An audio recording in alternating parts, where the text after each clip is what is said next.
Okay, so if we want to make a 3D graph of this function, we need to pick some kind of coordinate axes.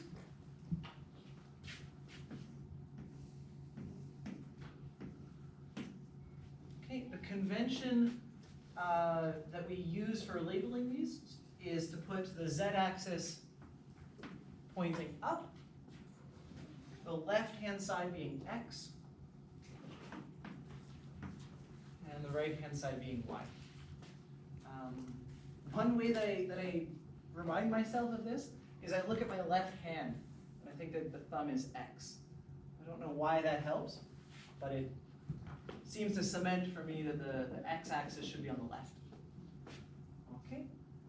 Now, to draw this 3D graph, we can take some of these values we've calculated, plot them. So there's our point 0, 0, 0.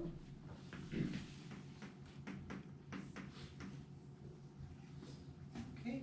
Then we want to go up a little bit. So we go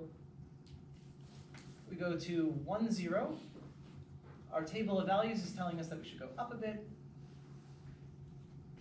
We go out to 0, 1, up a bit. Okay, we go out to 1, 1, and we go up a little bit further. And now we encounter the same difficulty that artists encounter. Artists in the West, at least, took 25 centuries to invent perspective, because it's really hard to draw things in perspective. Right, so we're going to see that we should get a circle of a particular height. As we move out in radius, as we move out to radius 2, we're going to go up farther,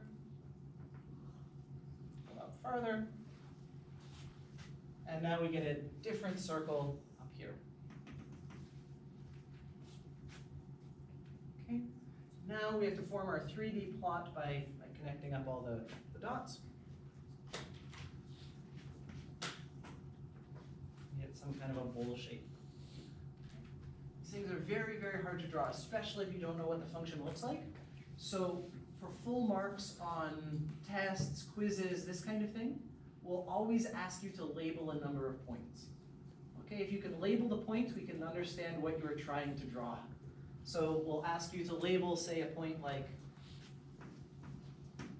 0 to 4.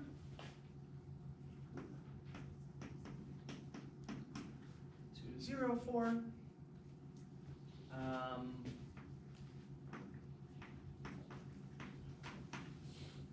Something like that. Yes, question. How did you get the seed coordinate from f of x1? Oh, sure, right, yes, sorry, because that's a key thing. Yes, so the convention for graphing these,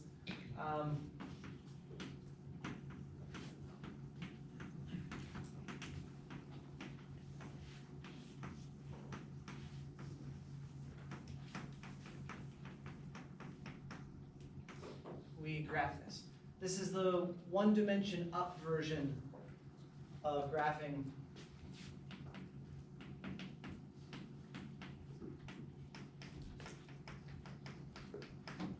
in one variable, right? So we let these be the independent variables and then the dependent variable. So independent variable, dependent variable. Okay. So this is sort of the one-dimension up version of that. Okay. Questions there or thoughts there? How'd you figure out how to connect them, like in the right order? Ah, right, yeah, very, very, very tricky how to connect them. One observation that we can make is that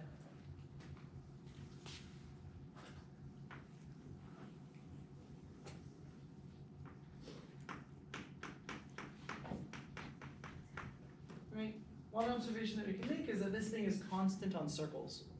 Right? Pythagoras tells us every point on a circle, or here, call that r.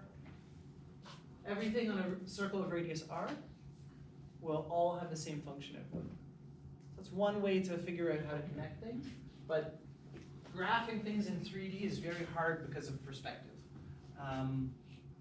So if this ever comes up in a test-like situation, we'll encourage you to label, say, 4 points. It'll say, please label 4 points on your graph.